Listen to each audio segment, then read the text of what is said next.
In today's video I will be showing you how to find the settings section on your account on Bluesky easy and quickly.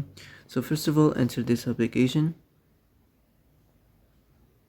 and then go to these three lines up here, and then as you see here you will find the settings on this list. Click on it.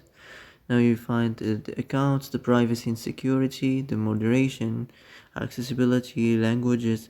So we can manage this section as you want.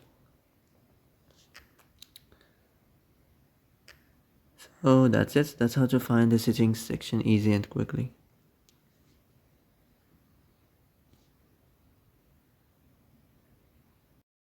Well, that's it for today's video. I hope this is the answer you've been looking for. If you like this video, don't forget to like and subscribe. And that's it. See you in the next video.